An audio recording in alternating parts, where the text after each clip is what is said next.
Hello बच्चों, कैसे हो आप सब। उम्मीद करते हैं आप सब बहुत बढ़िया होंगे। तो बच्चों, मोल कंसेप्ट का अगला लेक्चर हम स्टार्ट करने जा रहे हैं। लास्ट क्लास तक हमने क्या पढ़ लिया था? तो लास्ट क्लास तक हम बात कर रहे थे भैया अभिक्रिया की रस समीकरणमिति की। इससे पहले हमने प्रतिशत संघटन पढ़ लिया, मूलानुपाती सूत्र और अणुसूत्र क्या होता है, किस तरीके से अणुसूत्र और मूलानुपाती सूत्र का निर्धारण होता है, सारी बातें हमने कर ली। क्वेश्चंस वगैरह जो कैसे आते हैं, और फिर जो वो लास्ट क्लास में हमने स्टार्ट किया था भैया अभिक्रिया की रस समीकरणमिति। मैं थोड़ा सा छोटा सा पॉइंट है, पहले वो इस पर एक्सप्लेन कर देता हूं, फिर हम आगे बढ़ेंगे। तो पॉइंट अपना यही था, अभिक्रिया की रस समीकरण मिति।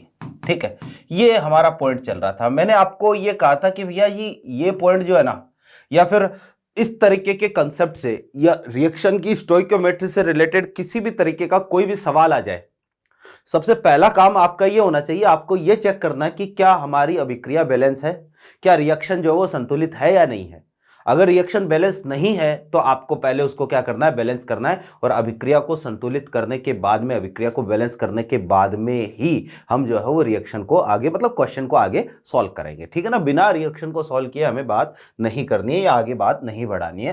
तो मैंने आपको ये कहा कि रस समीकरणमिति का मतलब क्या होता है, रिएक्शन को पढ़ते कैसे हैं, ये सारी बातें हमने कर ली। एक रिलेशन जो मैंने कहा था कि भैया एक नियम पर आधारित है, कि एक नियम से हम जो ये रिलेशन बनाते हैं, तो वो रिलेशन जो है वो मैंने आपको लिखना बताया था किस तरीके से लिखते हैं। फिर मैंने कहा था 3 केस बनते हैं भैया जिसमें, है ना, कि ये जो कंडीशन है अभिक्रिया की रस समीकरणमिति से रिलेटेड 3 केस बनते हैं। सबसे पहला अपने पास था भैया केस 1, है ना, कि भाई ऐसे सवाल, ऐसे प्रश्न जिनमें केवल एक ही क्रियाकारक जो है वो उपस्थित होता है ना। तो यदि प्रश्न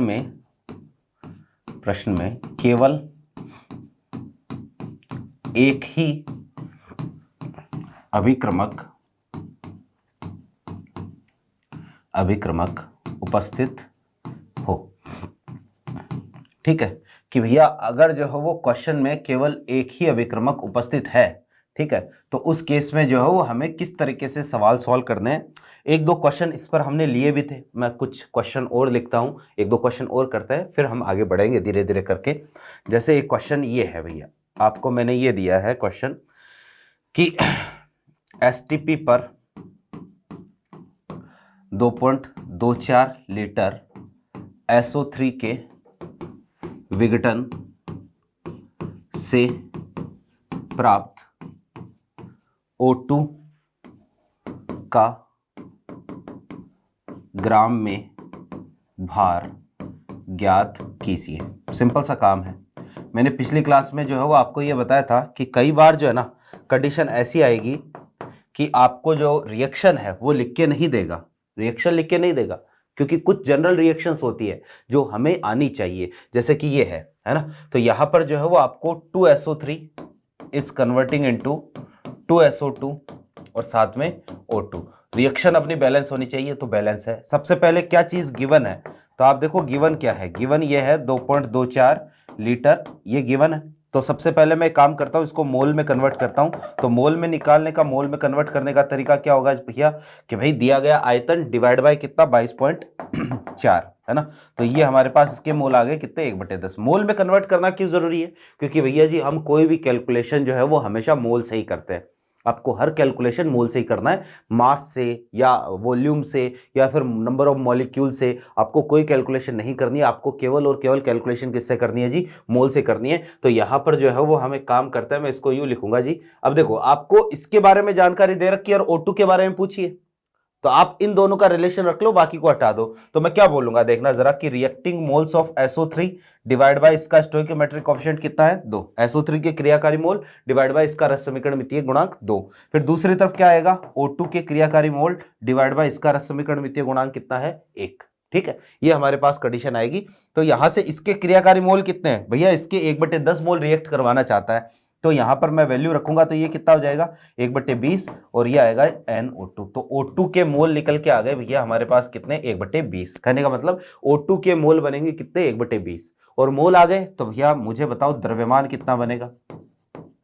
मोल से द्रव्यमान निकालने का तरीका हमारे पास क्या होता है, कि भाई आप क्या करोगे, नंबर ऑफ मोल्स को अणुभार से गुणा कर दो, तो 1/20 गुणा कितना आ जाएगा जी, 32 आ जाएगा, यानी कि 1.6 ग्राम। कहने का मतलब एसटीपी पर इसके 2.24 लीटर से मेरे पास O2 का कितना बनेगा, 1.6 ग्राम बनेगा। आई होप मेरी बातें जो आपके समझ में आ गई होगी। एक क्वेश्चन और लेते हैं, इस पे देखिएगा जरा, सिंपल सा सीधा सा काम है, जितने भी क्वेश्चन है आपको सब में यही काम करना है।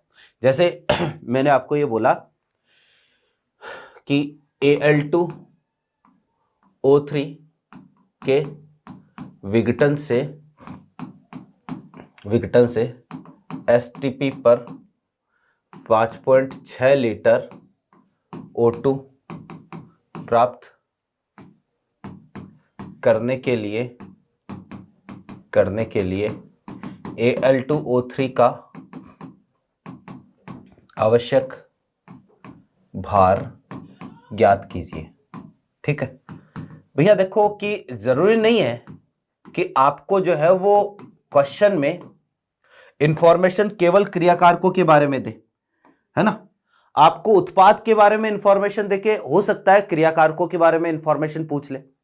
जैसे कि इससे पहले हमने जितने भी सवाल किए, पिछली क्लास में भी हमने 1-2 क्वेश्चन किए थे, तो उनमें जो क्रियाकारकों के बारे में इंफॉर्मेशन दे रखी थी और उत्पादों के बारे में पूछ रखी थी। अब यहां पर कंडीशन ऐसी है कि भाई आपको उत्पाद के बारे में जानकारी देकर क्रियाकारक के बारे में भी पूछ सकता है। कंसेप्ट तो सेम ही रहेगा। सबसे पहले तो मुझे रिएक्शन लिखनी आनी चाहिए। Al2O3 का विघटन में करवाऊंगा तो कैसे होगा जी, Al और साथ में O2, रिएक्शन बैलेंस होनी चाहिए। तो रिएक्शन को बैलेंस कर देता हूं, यहां 2 लगा देता हूं, यहां 4 लगा देता हूं, यहां 3 लगा देता हूं, ये हो गई जी रिएक्शन बैलेंस। ठीक है, अब देखना गिवन क्या है। सॉरी, गिवन है भैया इसका 5.6 लीटर और एसटीपी पर। ठीक है, तो मैंने कहा कि भाई हम तो कोई भी कैलकुलेशन केवल और केवल किससे करते हैं, मोल से ही करते हैं। तो इसके मोल में निकाल लेता हूं, तो इसके मोल कितने आएंगे, 5.6 डिवाइड बाई कितना, 22.4। इसके मोल आ गए 1/4। इसके 1/4 मोल बनाने हैं। आपको पूछा क्या है भैया जी, इसके बारे में जानकारी आपको पूछी है कि भाई इसका 1/4 बनाने के लिए मुझे Al2O3 का कितना चाहिए, है ना। तो एक काम करते हैं, रिलेशन लिख लेते हैं। क्या लिखूंगा कि भैया जी रिएक्टिंग मोल ऑफ Al2O3 के क्रियाकारी मोल डिवाइड बाय इसका रस समीकरण मितीय गुणांक कितना, 2। दूसरी तरफ क्या लिखूंगा, O2 के क्रियाकारी मोल और डिवाइड बाय इसका रस समीकरण मितीय गुणांक कितना, 3। तो Al2O3 के क्रियाकारी मोल ये तो हमें ज्ञात करने हैं, और जबकि O2 के कितने मोल बनाने, 1/4 मोल मुझे बनाने, तो 1/4 गुणा 3, ये कैंसिल हुआ, तो कितने आ गए भैया, Al2O3 के मोल आ गए कितने, 1/6। कहने का मतलब इसका 1/6 मोल मेरे पास होगा, तो इसका कितना बनेगा जी, 1/4 मोल बनेगा।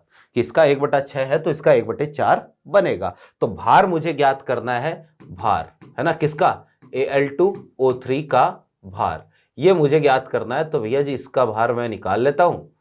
तो इसका भार निकालने के लिए क्या करूंगा, मोल को इसके अणुभार से गुणा कर दो। अणुभार इसका ज्ञात कर लेते हैं। एल्यूमिनियम का कितना होता है भैया, 27, है ना। 27 दूगा कितना हो गया, 54 और ऑक्सीजन का 48, 48। तो ये 2 और ये कितना, 102। तो ये आ गया 102। तो हमारे पास इसका भार होगा 102/6 ग्राम। कहने का मतलब अगर Al2O3 का इतना ग्राम आप लोगे तब जाके एसटीपी पर जो इसका कितना बनेगा जी, 1/4 बनेगा। आई होप मेरी बातें समझ में आ गई होगी। आप देखो कि ये जितने भी क्वेश्चन हमने सॉल्व किए, जितने भी सवाल हमने किए, इन सब में एक चीज कॉमन है, और कॉमन चीज क्या है कि भैया इनमें केवल और केवल एक ही अभिक्रमक दिया हुआ है ना। केवल एक ही क्रियाकारक है, एक ही क्रियाकारक। कल जो क्वेश्चन किए थे उसमें भी जो केवल एक ही क्रियाकारक था। ठीक, थोड़ा सा जो है वो हम इसको आगे बढ़ाते हैं, केस सेकंड की तरफ चलते हैं जी भैया। देखो जरा, केस सेकंड, है ना।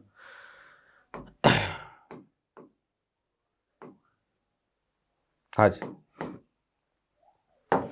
Case second. केस सेकंड देखो क्या कह रहा है। केस सेकंड जो है वो हमारे पास ये है कि अगर मान लो कंडीशन ऐसी आ जाए कि क्वेश्चन में क्रियाकारक एक से ज्यादा है ना, 2 क्रियाकारक आ गए, मान लो 3 क्रियाकारक आ गए, क्रियाकारकों की संख्या एक से ज्यादा है, लेकिन भैया जी क्वेश्चन में इंफॉर्मेशन केवल एक ही क्रियाकारक के बारे में है ना। तो मैं यहां पर लिख देता हूं कि यदि प्रश्न में 2 या 2 से अधिक क्रियाकारक दिए गए हो किंतु प्रश्न में जानकारी केवल एक ही क्रियाकारक के बारे में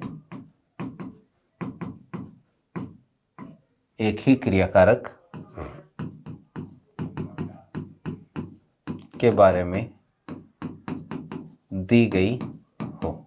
ठीक है, ये हमारे पास कंडीशन है कि भैया क्रियाकारक तो दो या दो से ज्यादा होंगे, लेकिन क्वेश्चन में इंफॉर्मेशन केवल एक ही क्रियाकारक के बारे में आपके पास होगी, है ना।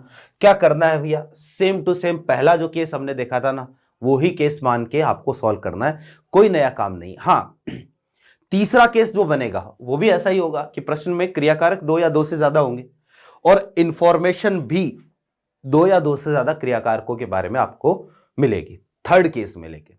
तो वो थर्ड केस सबसे ज्यादा इंपॉर्टेंट हो जाता है, जहां पर हम सीमाकारी अभिकर्मक के बारे में पढ़ते हैं, जहां हम लिमिटिंग रिएजेंट के बारे में पढ़ते हैं। तो अभी के लिए यही ध्यान में रखना कि अगर सेकंड केस से भी कोई सवाल बनता है, सेकंड केस से भी कोई क्वेश्चन आता है कि दो या दो से ज्यादा क्रियाकारक हो, लेकिन प्रश्न में जानकारी केवल एक क्रियाकारक के बारे में हो, तो करना क्या है, आपको इसको ठीक पहले वाले की तरह ही मानना है ना। और क्वेश्चन ठीक पहले वाले की तरह ही आप सॉल्व करोगे। हम डायरेक्टली एक क्वेश्चन से ही बात करते हैं, जैसे देखिएगा क्वेश्चन ये है, अमोनिया निर्माण की हैबर विधि में हाइड्रोजन के 5 मोल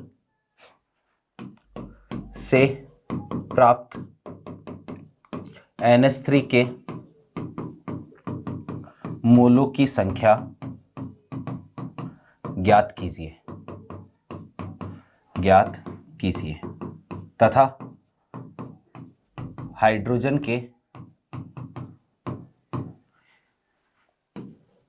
के 5 मोल के साथ N2 के उपयोगित मोल भी ज्ञात कीजिए। देखो जी, अब ये सवाल है ना, सिंपल सा काम है, दो चीजें आपको पूछी है। हम कहां से क्वेश्चन स्टार्ट करें, तो क्वेश्चन तो हम रिएक्शन लिखने से ही स्टार्ट करते हैं, है ना।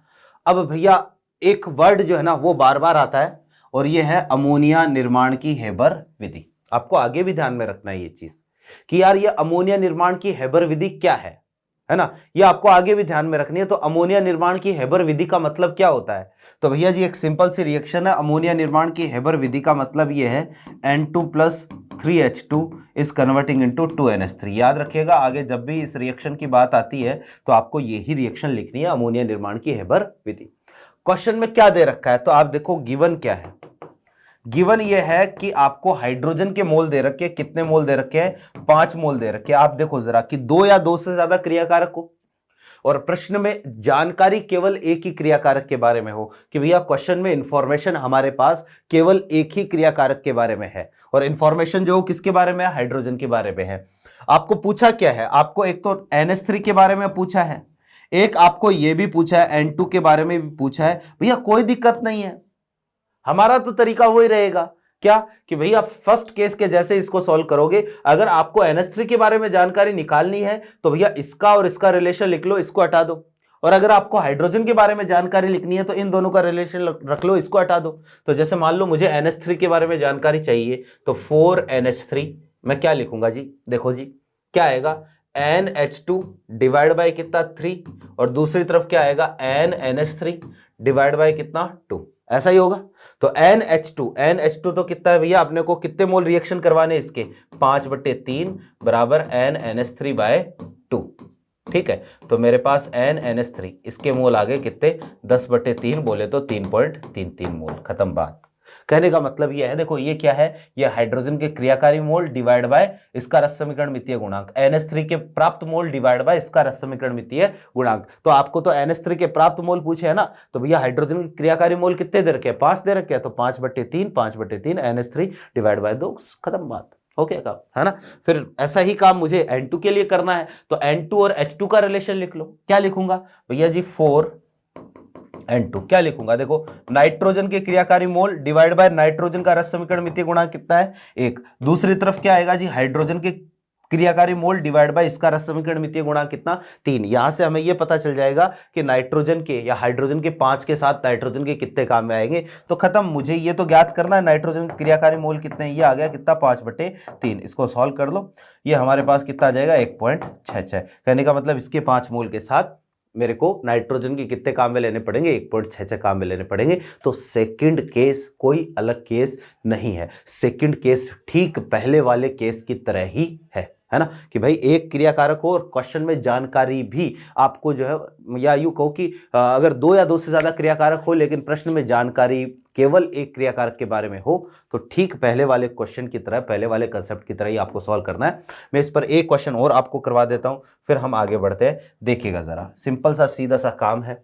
एक रिएक्शन आपको दे रखी है कि 2A2 plus B2 is converting into B2A4, ये कोई अभिक्रिया है, ठीक है ना।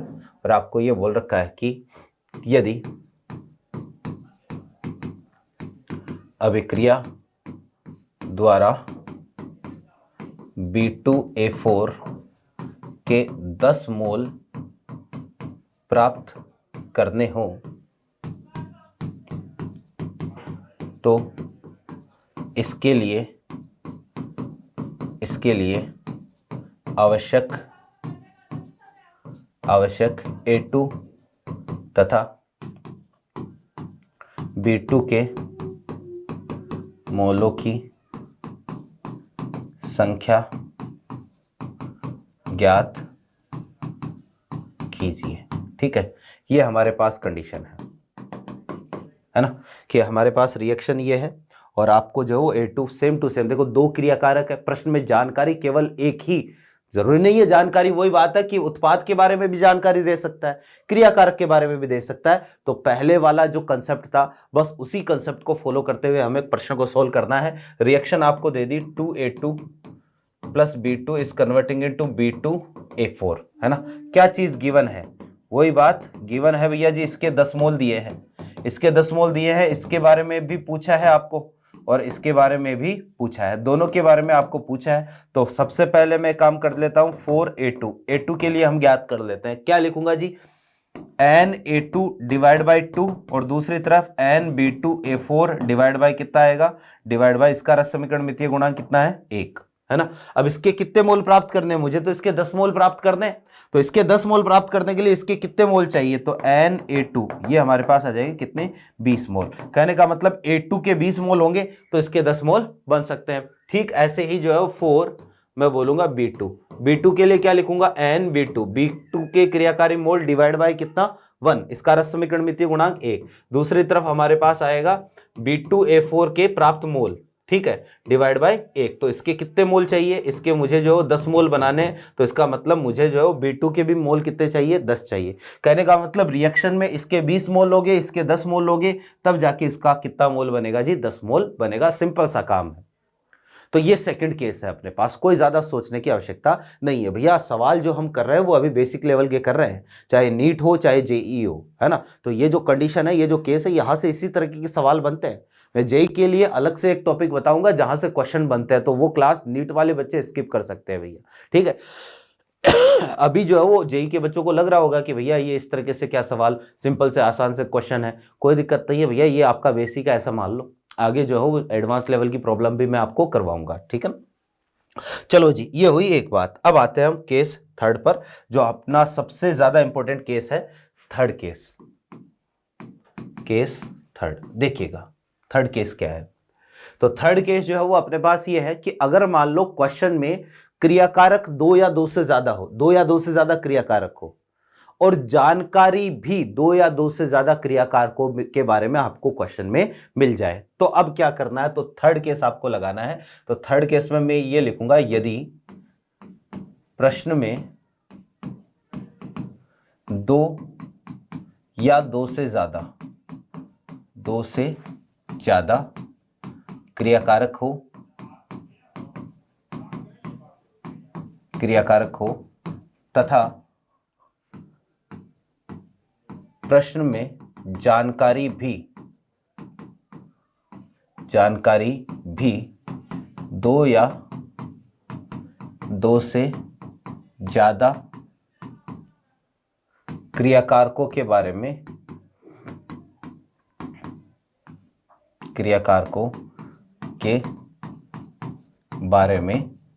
दी गई हो। ठीक है, तो भैया ये जो केस है ना, मैंने कहा सबसे ज्यादा इंपॉर्टेंट केस बनता है, याद रखिएगा। कारण इसका क्या है, सबसे ज्यादा क्वेश्चन आते हैं और क्या कारण होगा, है ना। और क्यों क्वेश्चन यहां से पूछे जाते हैं, इसलिए पूछे जाते हैं क्योंकि भैया यहां एक कंसेप्ट बनता है जिसको हम बोलते हैं लिमिटिंग रिएजेंट। तो अब इस कंसेप्ट को समझने के लिए पहले हम लिमिटिंग रिएजेंट और एक्सेसिव रिएजेंट को समझेंगे, आधिक्य अभिक्रमक और सीमाकारी अभिक्रमक को समझेंगे। तो यहीं पर जो है ना, एक हमारे पास पहले एक पॉइंट निकल के आता है जिसको हम बोलते हैं भैया लिमिटिंग रिएजेंट, है ना, सीमाकारी अभिक्रमक।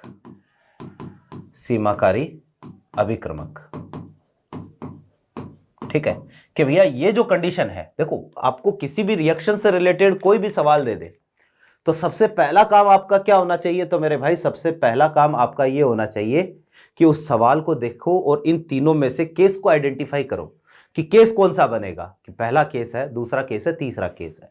और केस को आइडेंटिफाई करने के बाद में उसको सॉल्व करना स्टार्ट करो। अगर आपने थर्ड केस को आइडेंटिफाई कर लिया तो थर्ड केस में आपको सबसे पहले यह पता करना पड़ेगा कि भैया उसमें लिमिटिंग रिएजेंट कौन है, सीमाकारी अभिक्रमक कौन है। अब ये क्या होता है तो देखिएगा जरा,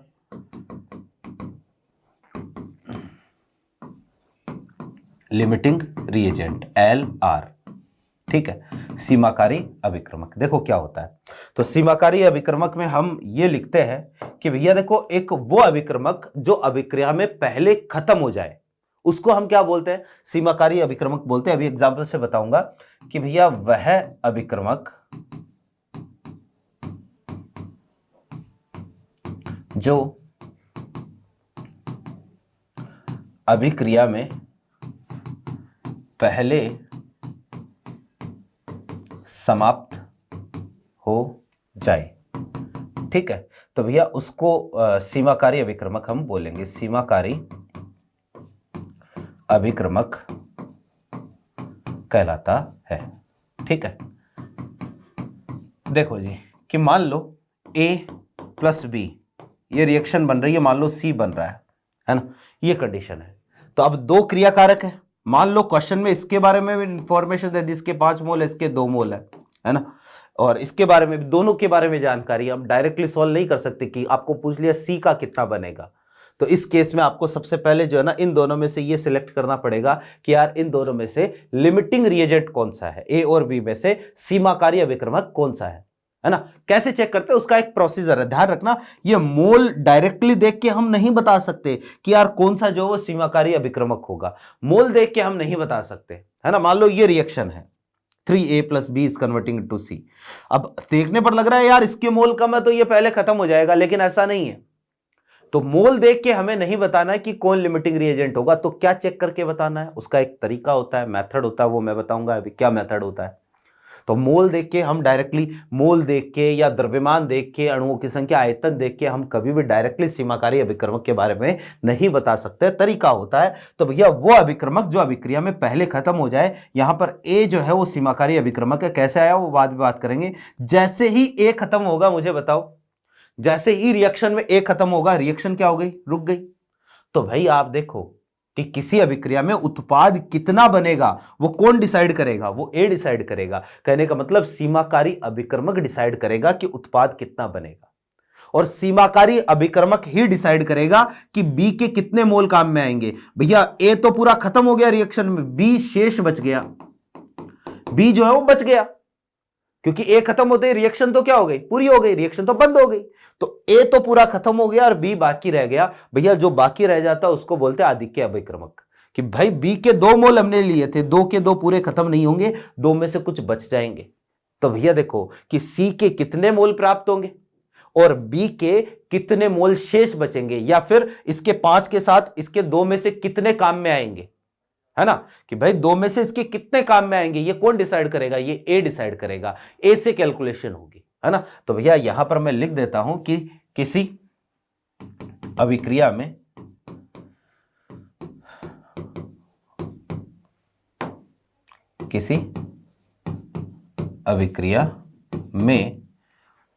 उत्पाद के प्राप्त मोल तथा, ठीक है, आदिक्य अभिक्रमक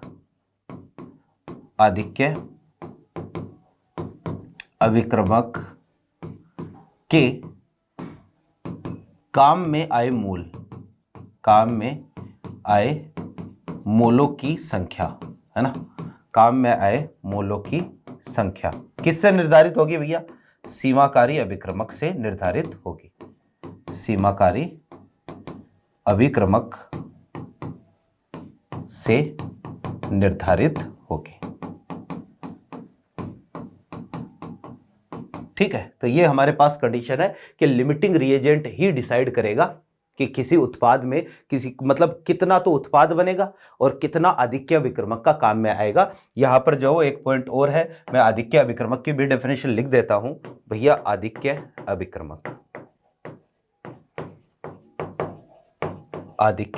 अभिक्रमक, है ना, इसको हम बोलते हैं जी एक्सेसिव रिएजेंट, है ना, ER इसको हम बोलेंगे, आदिक्य अभिक्रमक एक्सेसिव रिएजेंट। देखिएगा क्या होता है ER या एक्सेसिव रिएजेंट, तो वही बात है कि भाई आदिक्य अभिक्रमक तो पूरा खत्म हो जाएगा, तो एक्सेसिव रिएजेंट क्या है कि अभिक्रिया के अंत में जो बच जाएगा उसको हम क्या बोलेंगे, आदिक्य अभिक्रमक बोलेंगे। तो अभिक्रिया के अंत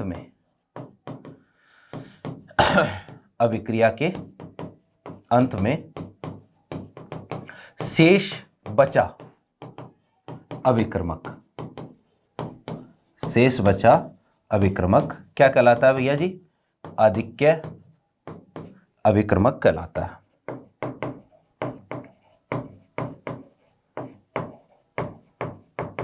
ठीक है, ये हुई एक बात। चलो भैया हो गया काम, है ना।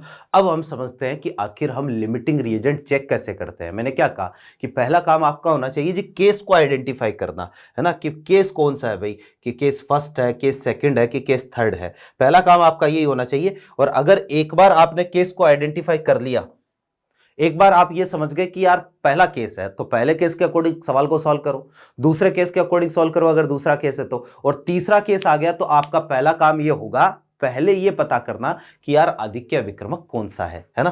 तो देखो इसकी पहचान कैसे करते हैं। तो सबसे पहले मान लो ये एक कोई रिएक्शन है, A plus B is converting into C. ये मान लो ये कोई रिएक्शन है, हमने ऐसे ही एक कोई रिएक्शन ले रखी है।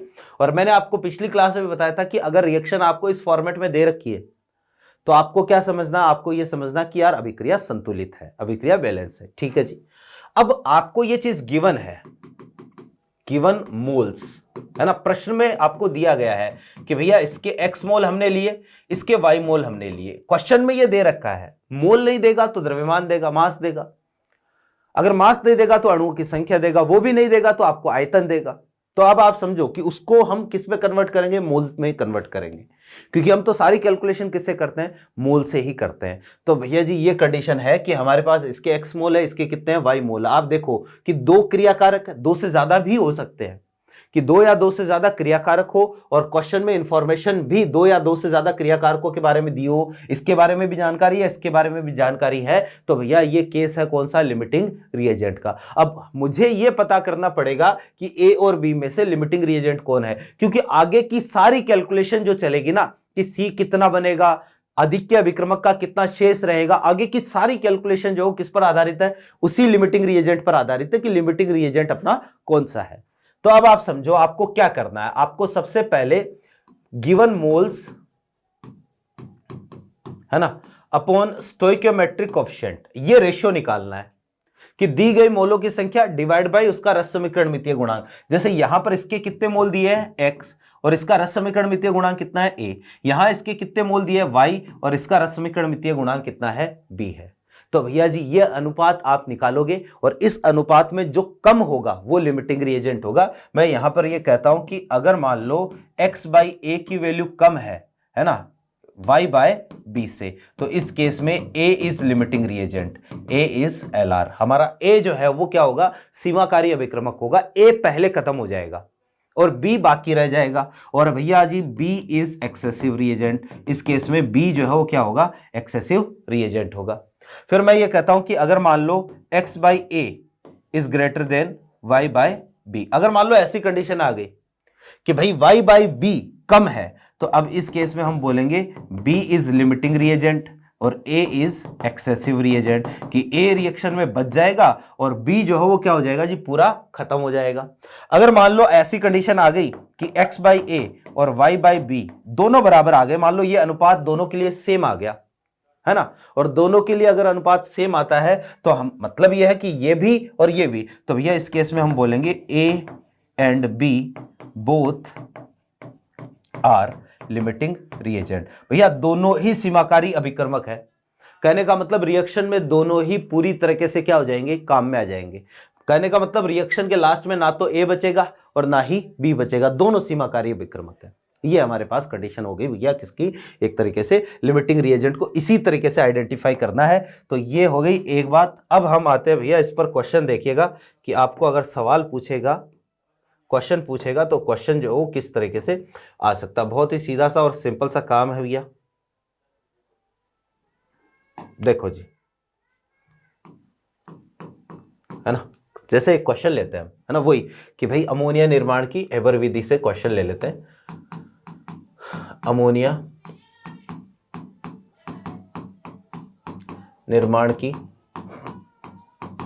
हेबर विधि, हेबर विधि में यदि प्रारंभ में N2 तथा H2 प्रत्येक के 4 मोल लिए जाए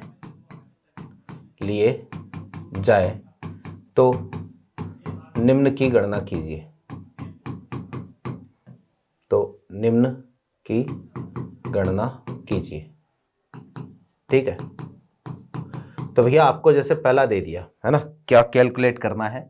सबसे पहला जो है ये है कि भाई लिमिटिंग रिएजेंट कौन सा है दोनों में से, आपको ये भी पूछ सकता है ना, लिमिटिंग रिएजेंट कौन सा है। दूसरा आपको ये दे दिया NH3 के प्राप्त मोल, आपको ये ज्ञात करने कितने होंगे, ठीक है, ये ज्ञात करने कि NH3 के कितने मोल बनेंगे, है ना। फिर आपको तीसरा पॉइंट ये ज्ञात करना है कि आधिक्य अभिक्रमक का, आधिक्य अभिक्रमक के कितने मोल शेष रहेंगे, कितने मोल शेष रहेंगे, ठीक है। ये हमारे पास कंडीशन है भैया जी। 3 सवाल है, तीनों हमें करने हैं। हम स्टार्ट करते हैं। मुझे बताओ कहाँ से स्टार्ट करूँगा। स्टार्ट तो कहाँ से करेंगे भैया, क्वेश्चन लिखने से, मतलब रिएक्शन लिखने से स्टार्ट करेंगे। तो अमोनिया निर्माण की हेबर विधि अभी मैंने बताई थी, क्या होती है जी, N2 plus 3H2 is converting into 2NH3। सबसे पहले मैं केस को आइडेंटिफाई करता हूं कि भैया कौन सा केस है ना।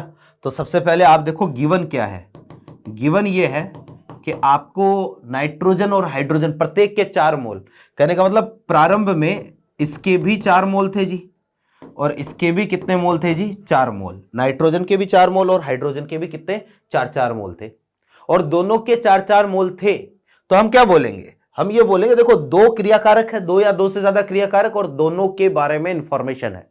तो ये केस कौन सा है भैया, ये लिमिटिंग रिएजेंट का कंसेप्ट है। यहां हमें लिमिटिंग रिएजेंट का कंसेप्ट लगाना पड़ेगा। मैं चेक करता हूं भैया, वही मोल अपॉन स्टोइकियोमेट्रिक कोएफिशिएंट हम चेक करते हैं जी। तो 4/1 इसका आएगा 4/3, है ना।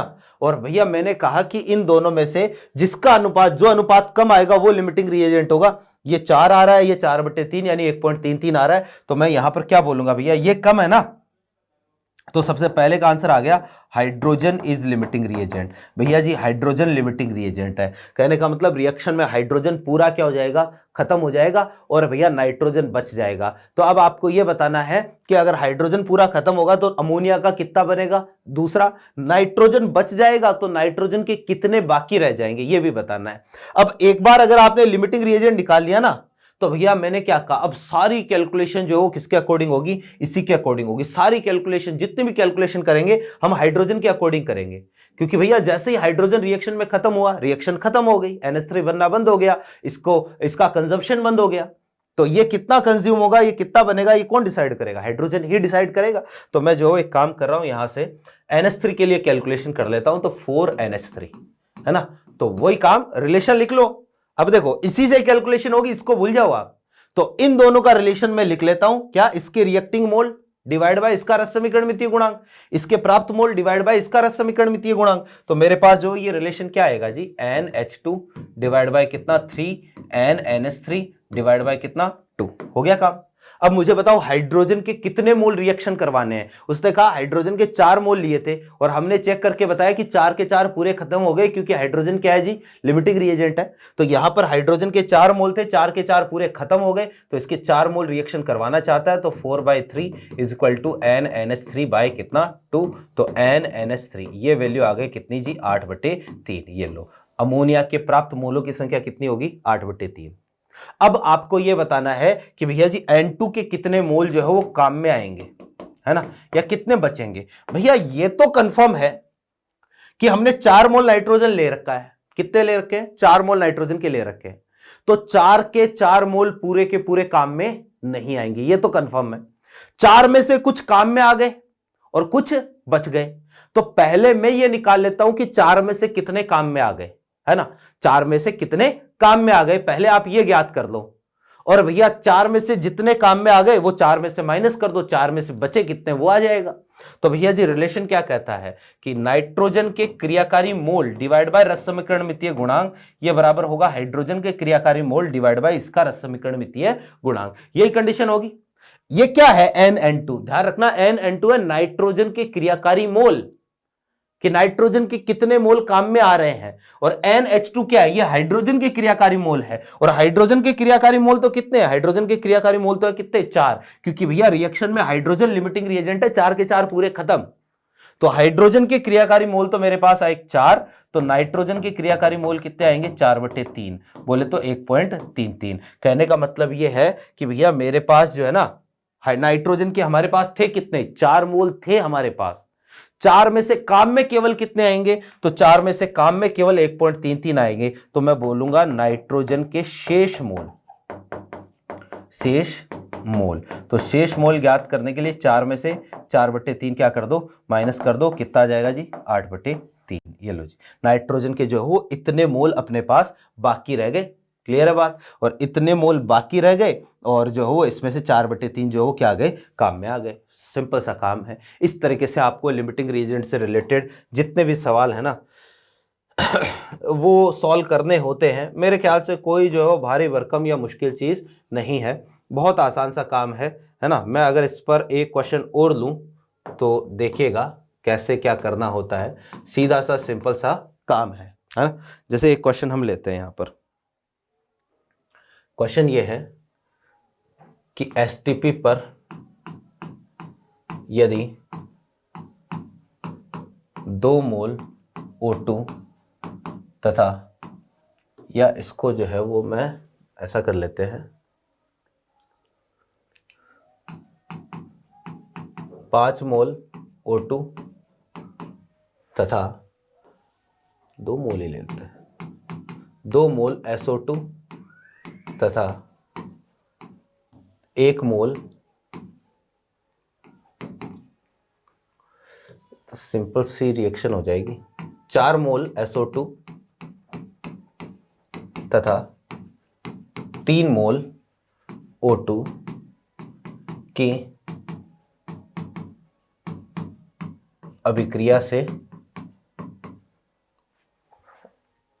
अभिक्रिया से बनने वाली SO3 की ग्राम में मात्रा ज्ञात कीजिए। ठीक है, सिंपल सा काम है भैया, है ना। देखो जी, सबसे पहले शुरुआत कहाँ से करेंगे, तो मैंने कहा रिएक्शन लिखने से ही शुरुआत करेंगे। तो O2 और SO3 की रिएक्शन, O2 और SO2 की रिएक्शन ये रहेगी अपने पास 2SO3, है ना। सिंपल सा काम है, सीधा सा काम है। गिवन क्या है, सबसे पहले आप देखो क्या चीज़ दी गई है आपको क्वेश्चन में। तो दी गई है भैया 4 मोल तो SO2 का है, इसका 4 मोल है, और 3 मोल जो है वो O2 का है। अब अगर आपने डायरेक्टली ये देख के जो है ना कि यार इसके 4 इसके 3, तो कम मोल वाला लिमिटिंग रिएजेंट हो गया। अगर आप ये सोचते हो तो भैया आपका क्वेश्चन गलत हो जाएगा, क्योंकि प्रॉपर तरीका है। तो सबसे पहले हम क्या करेंगे, मोल डिवाइड बाय स्टोइकियोमेट्रिक कोएफिशिएंट ये निकालेंगे। तो मोल डिवाइड बाय स्टोइकियोमेट्रिक कोएफिशिएंट 2, इसका आया कितना 2, 3/1, ये आया कितना 3। मैंने कहा जो अनुपात में कम होगा, जो अनुपात कम होगा वही अपना लिमिटिंग रिएजेंट है। ये कम है, ये लिमिटिंग रिएजेंट है ना।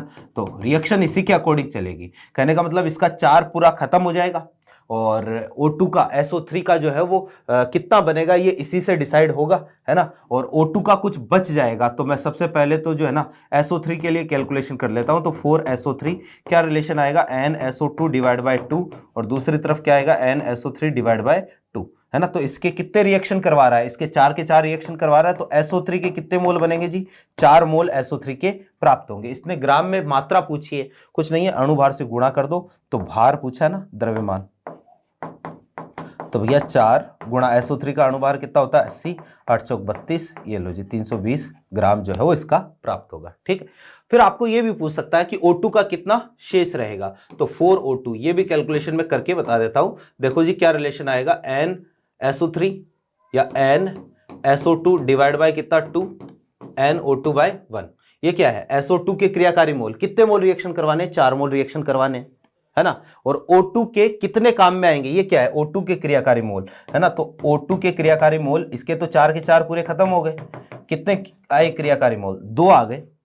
कि क्रियाकारी मोल कितने, 2 लिए, कितने थे 3 लिए थे, 3 में से 2 खत्म हो गए। तो O2 के शेष मोल कितने बच गए भैया, 3 लिए थे, 2 काम में आ गए, 1 मोल जो है वो O2 बच जाएगा। हो सकता है बची हुई O2 का आयतन पूछ ले, और भी बहुत सारी चीज़ें जो वो आपको इससे पूछ सकता है। आई होप मेरी बातें समझ में आ गई होगी। मैं यहीं पर एक सवाल और लेता हूं, फिर हम आगे बढ़ेंगे। देखो ये इस पर हमें क्वेश्चन प्रैक्टिस ही करनी है, और कोई काम जो है वो हमें नहीं करना है। देखिएगा, एक पात्र में 6 गुणा 10 की घात 24 अणु A2, 10 ग्राम B2 तथा 1.5 गुणा 10 की घात 23 अणु C2 के लिए जाते हैं। ठीक है, C2 के लिए जाते हैं। यदि इनकी अभिक्रिया से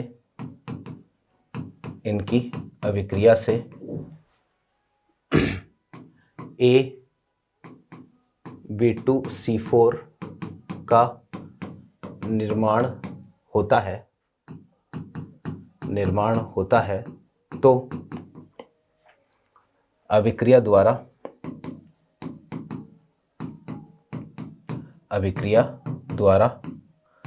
प्राप्त A-B2C4।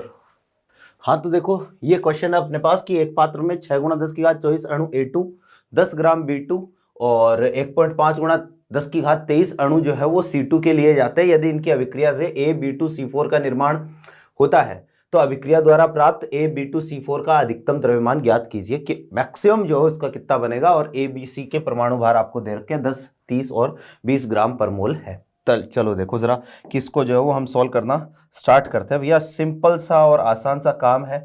क्वेश्चन कहाँ से हम स्टार्ट करना, इसको जो है वो कहाँ से स्टार्ट करेंगे, तो कहाँ से स्टार्ट करेंगे, हम स्टार्ट करेंगे भैया एक तरीके से जो है वो रिएक्शन लिखने से। तो रिएक्शन क्या आएगी, रिएक्शन आएगी A2 plus B2 plus C2, है ना। रिएक्शन ये आएगी और यहाँ से जो है वो अगर हम बात करें तो भाई इसको बैलेंस करते हैं, तो बैलेंस करूंगा तो यहाँ पर 1/2, है ना। तो ये बना AB2 और C4, है ना। यहाँ पर कितना लगाना पड़ेगा, 2 लगाना पड़ेगा। ये हमारे पास बैलेंस केमिकल रिएक्शन आ गई। क्लियर है बात। चलो अब क्या चीज गिवन है सबसे पहले वो देखते हैं। तो क्या दिया गया है क्वेश्चन में, इसका तो दिया गया है 6 × 10⁻²4, इसका दिया गया है जी कितना 10 ग्राम, है ना। और इसका दिया गया है 1.5 × 10⁻³ कितना 23 अणु। तो सबसे पहला काम हमारा इनको मोल में कन्वर्ट करना। तो मोल में कन्वर्ट करने का तरीका भैया, दी गई अणुओं की संख्या डिवाइड बाय यहाँ क्या करूंगा Na का मान 6 × 10⁻23 कितने मोल आएंगे जी 10। इसके मोल दिया गया भार बटे अणु भार। अब मुझे बताओ, देखो बी का परमाणु भार दे रखा है कितना है 30, तो इसका मतलब इसका जो अणु भार कितना आएगा जी, इसका अणु भार आएगा 60। कितना आया 1/6। क्लियर है बात। फिर इसके बाद में जो सी, तो भी 1.5 × 10⁻23 डिवाइड बाय यहाँ 6 × 10⁻³ कितना 23 आएगा। ये कैंसिल हुआ, ये आया जी कितना 1/4। अब हमें क्या करना है, लिमिटिंग रिएजेंट चेक करना है। ध्यान से देखो, केस कभी भी क्वेश्चन में मेंशन नहीं होता है कि आपको सवाल जो हो इस केस से सॉल्व करना, कभी नहीं दिया होता है, खुद को सोचना पड़ेगा। आप देखो 3 क्रियाकारक है, तीनों के बारे में इंफॉर्मेशन है, तो ये लिमिटिंग रिएजेंट का कंसेप्ट है। आपको सबसे पहले यहाँ लिमिटिंग रिएजेंट बताना होगा। तो चलो चेक करते हैं। तो भैया यहाँ पर जो है ना, हम क्या करेंगे, जो भी गिवन मोल है डिवाइड बाय स्टोइकोमेट्रिक कोएफिशिएंट ये कर दो। ये आएगा 10/1/2, 1/2, 2 कहाँ जाएगा, ऊपर जाएगा। यहाँ चेक करते हैं, तो ये आया भैया, इसका अनुपात आया 20, बहुत ज्यादा आ रहा है। 1/6, स्टोइकोमेट्रिक कोएफिशिएंट B2 का 1 है, तो ये रेशियो आया 1/6, 1/4, और यहाँ पर जो है इसका स्टोइकोमेट्रिक कोएफिशिएंट कितना है 2, ये आया जी कितना 1/8। ये कंडीशन है अपने पास। तो सबसे कम कौन सा है, सबसे कम C2 वाला है। इसका मतलब ये लिमिटिंग रिएजेंट है। कहने का मतलब C2 जो है वो सीमाकारी अभिक्रमक है। C2 सीमाकारी अभिक्रमक है। ठीक है भैया, C2 जो है वो अपना क्या है, लिमिटिंग रिएजेंट है, सीमाकारी अभिक्रमक है। ठीक, फिर देखिएगा, तो ये तो हुआ एक काम, C2 जो है वो लिमिटिंग रिएजेंट हो गया। अब सारी कैलकुलेशन C2 के अकॉर्डिंग ही करेंगे। आपको पूछा इसका अधिकतम द्रव्यमान कितना बनाया जा सकता है, मैं ये चेक कर लेता हूं कि C2 से इसका कितना मोल, जो भी कैलकुलेशन करेंगे C2 से ही करेंगे। तो इसके कितने मोल काम में आ रहे हैं, इसके 1/4 मोल थे अपने पास, 1/4 के 4 पूरे कंज्यूम हो गए। तो इसके 1/4 से इसके कितने बनेंगे, हम वो चेक कर लेते हैं। तो भैया पहले जो है मैं रिलेशन लिखूंगा NC2 डिवाइड बाय 2, है ना, कि C2 के क्रियाकारी मोल डिवाइड बाय इसका एक तरीके से रस समीकरण मितीय गुणांक, ये आएगा NaB2C4 डिवाइड बाय कितना 1। तो यहाँ NC2 मैं कितना लिखूंगा भैया, इसकी क्रियाकारी मोल कितने हैं, इसके क्रियाकारी मोल है 1/4 × 2 बराबर NaB2C4। तो NaB2C4 इक्वल टू कितना 1/8। क्लियर है बात। ठीक है, तो ये हुई एक बात। भैया इसका भार मुझे ज्ञात करना, अधिकतम कितना बनाओगे, 1/8 गुणा अणुभार, है ना। तो अणुभार देखो इसका कितना आएगा, अणुभार, तो A का परमाणु भार कितना है, A का परमाणु भार है भैया 10 प्लस 1B का कितना है, 1B का 30, तो 2 का कितना हो जाएगा 60, है ना, प्लस 1C का कितना है, 1C का जो है वो है अपने पास 20, तो 4 का कितना हो जाएगा, 4 का हो जाएगा कितना 80, है ना।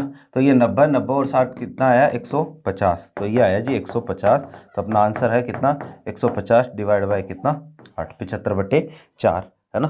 तो ये एक तरीके से, इसी तरीके से आपको क्या करना होता है, क्वेश्चन को सॉल्व करना होता है। कहने का मतलब कितना आ जाएगा, मेरे ख्याल से 16.25 के आसपास जो आंसर आ जाएगा। तो इस तरीके से आपको सवाल सॉल्व करना है। क्वेश्चन में ये मेंशन नहीं होगा कौन सा तरीका आपको काम में लेना है। ठीक है, एक क्वेश्चन और करते हैं, देखिएगा, सिंपल सा सीधा सा काम है। क्वेश्चन ये है कि यदि पेट्रोल ऑक्टेन, ठीक है, यदि पेट्रोल ऑक्टेन है और इसका डेंसिटी आपको दे रखा है कितना है जी 0.8 ग्राम पर ml, तो 11.2 लीटर पेट्रोल के पूर्ण दहन के लिए आवश्यक ऑक्सीजन के ग्राम अणुओं की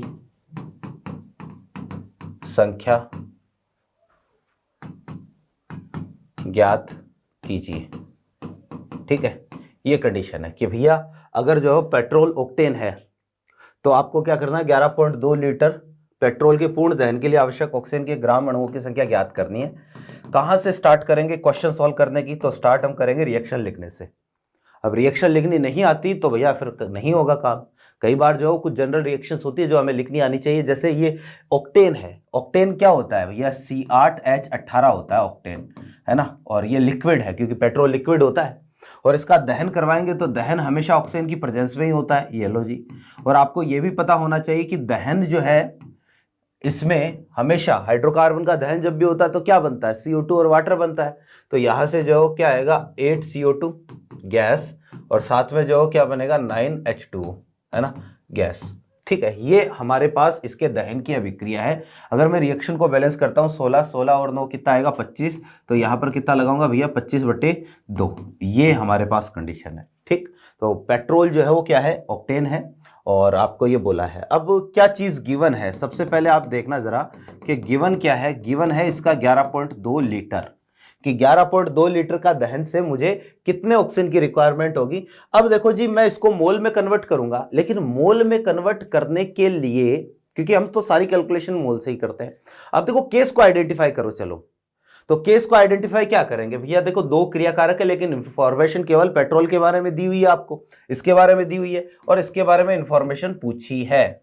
तो मुझे बताओ कौन सा केस होगा, पहला ही केस होगा, है ना, कि भाई कौन सा केस है, फर्स्ट केस से सॉल्व करेंगे, सेकंड से, थर्ड से करेंगे, ये क्वेश्चन में मेंशन नहीं होगा। तो ये फर्स्ट केस है कि पेट्रोल O2 के बारे में आपको इंफॉर्मेशन पूछी है, इसके बारे में दी गई है, मैं इसको सबसे पहले मोल में कन्वर्ट करूंगा। लेकिन भैया यहां मोल में कन्वर्ट करने के लिए 11.2 डिवाइड बाई 22.4 नहीं करना कि दिया गया आयतन बटे कर दो 22.4, ना, ये नहीं करना है।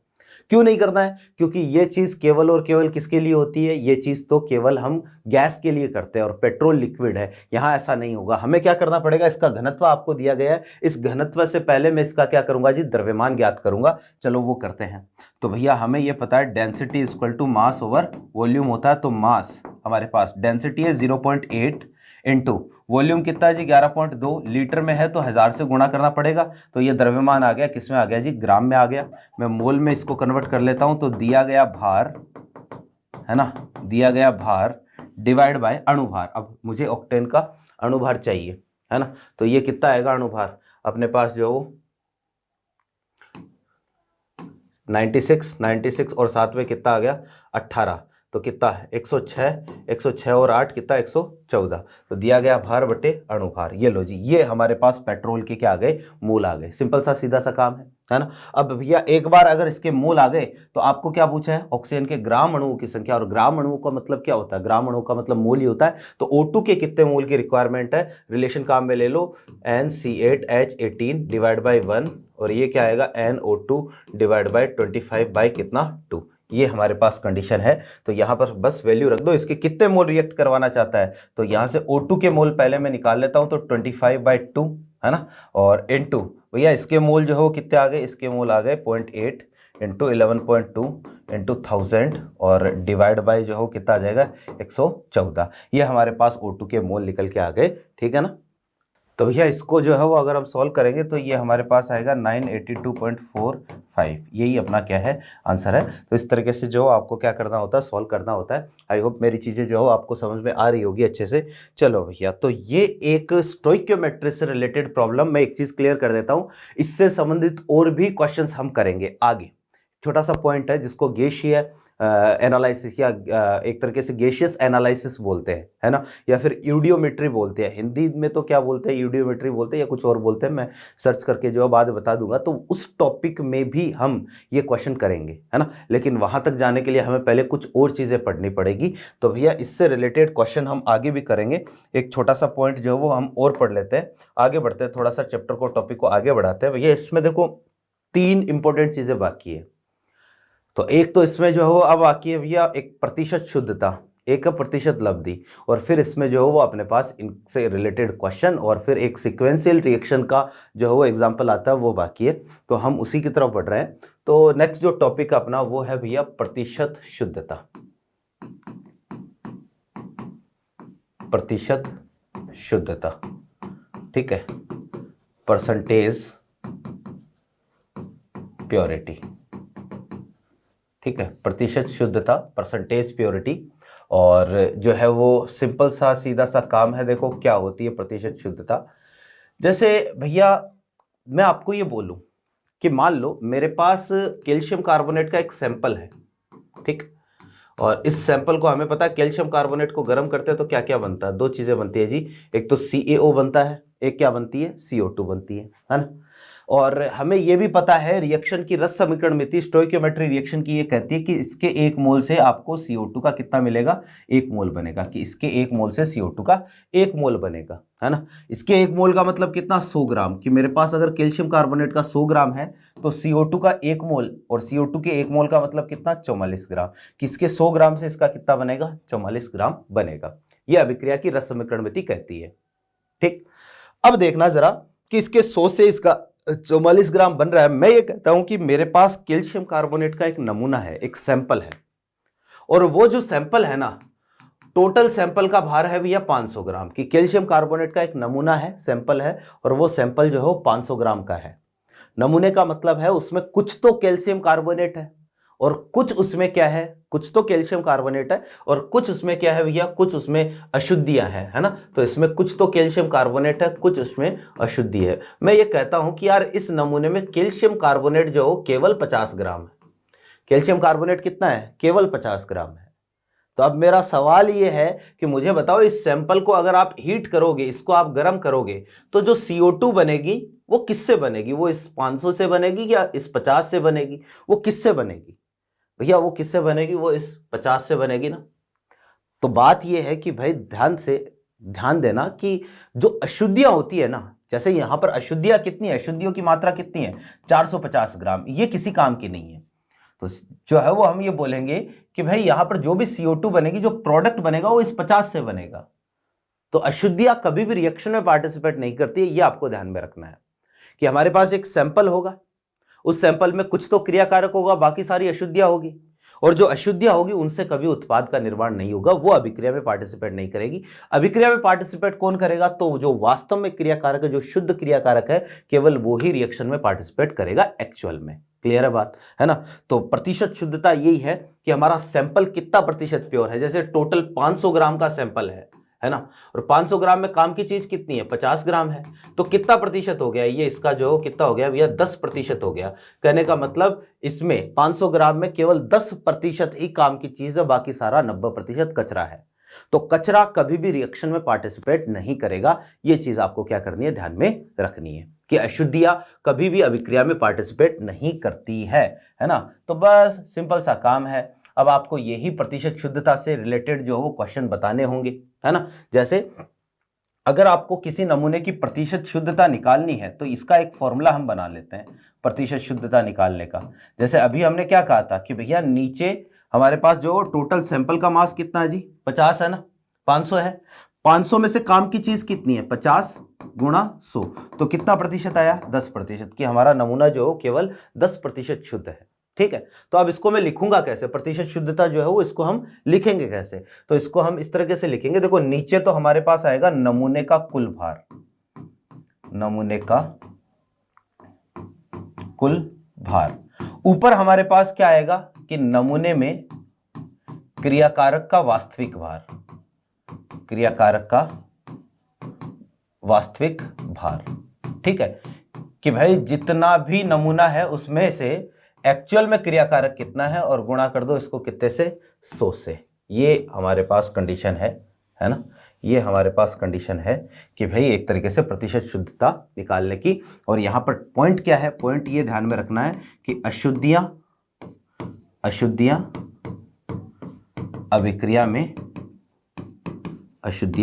अभिक्रिया में भाग नहीं लेती है ना।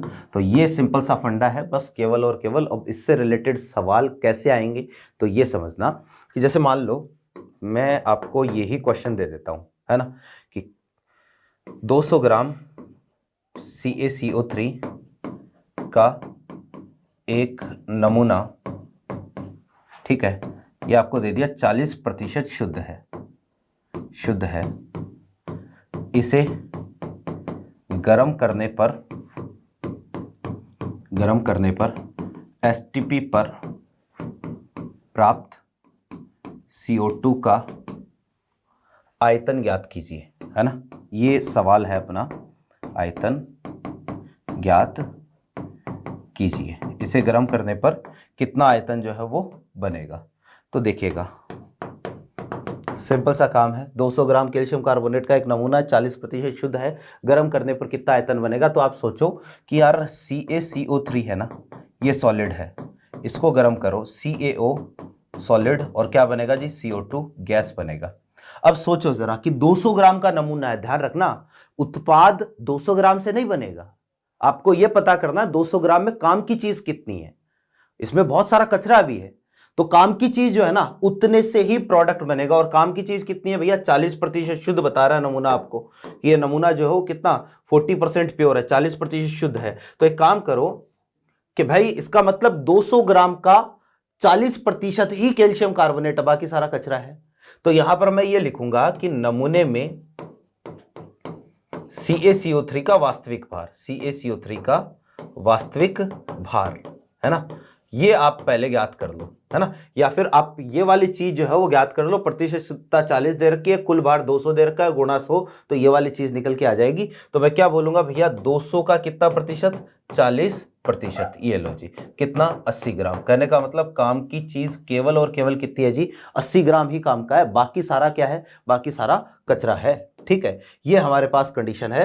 तो अब आप ये मान के चलो कि क्वेश्चन ऐसा हो गया है कि इसका मेरे पास 80 ग्राम है, तो मैं इसको मोल में कन्वर्ट कर लेता हूं, 80 बटे कितना आ गया 100, तो यानी कि कैल्शियम कार्बोनेट के मोल आ गए कितने, 0.8, इतने मोल आ गए, सिंपल सा काम। अब CO2 का पूछा तो वो रिलेशन लगा दो, क्या, कैल्शियम कार्बोनेट के रिएक्टिंग मोल बटा इसका रस समीकरण मितीय गुणांक बराबर CO2 के बनने वाले मोल बटा इसका रस समीकरण मितीय गुणांक। तो CO2 के कितने मोल बनेंगे जी, 0.8 मोल बनेंगे। आयतन कितना आ जाएगा एसटीपी पर, तो मेरे भाई आयतन आ जाएगा 0.8 गुणा 22.4 लीटर। यही हमारा क्या है, आंसर है। तो प्रतिशत शुद्धता से इसी तरीके के सवाल पूछे जाते हैं। ठीक है, और भी क्वेश्चन हम करेंगे प्रतिशत शुद्धता, नेक्स्ट क्लास में बात करेंगे प्रतिशत शुद्धता और प्रतिशत लब्धि की। आई होप मेरी सारी बातें जो हो, आज की बातें आपको अच्छे से समझ में आई होगी। आप इस पर खूब प्रैक्टिस करना, आपके मॉड्यूल में, है ना, या फिर डीपीपी में, वर्कशीट में, जहां कहीं पर भी इससे संबंधित क्वेश्चन आपको दिए गए हैं वो आप सॉल्व करें। किसी तरीके का कोई भी डाउट आए वो कमेंट में मेंशन करें। और भैया जी मोल कंसेप्ट से डरने की बिल्कुल भी आवश्यकता नहीं है, ये चैप्टर ऐसा है जो प्रैक्टिस मांगता है। जितनी ज्यादा प्रैक्टिस करोगे चैप्टर उतना ही अच्छा होगा। ठीक है, आपका चैप्टर उतना ही अच्छा होगा, उतने सवाल करने में स्पीड बनेगी, क्लियरिटी बनेगी, कंसेप्ट क्लियर होंगे। इसको जो है वो आप क्या करना, इसको अच्छे से पढ़ना, पहले आप जो है वो इसको पहले अच्छे से रिवाइज करना, जितना भी मैंने आपको लिखवाया है ना, यही सवाल सॉल्व करना। इसके बाद में आप अपनी प्रैक्टिस के लिए जो भी आप प्रैक्टिस कर रहे हैं, जिस भी मटेरियल से प्रैक्टिस कर रहे हैं, इसके बाद में वो चीज़ उठाना, ठीक है ना, तब जाके मूल कंसेप्ट धीरे धीरे क्लियर हो जाएगा। नेक्स्ट क्लास में जो हो हम इसके आगे की बातें करेंगे। उम्मीद करते हैं क्लास आपको अच्छे से समझ में आई होगी। तो यहाँ से मिलते हैं नेक्स्ट क्लास में, तब तक के लिए थैंक यू।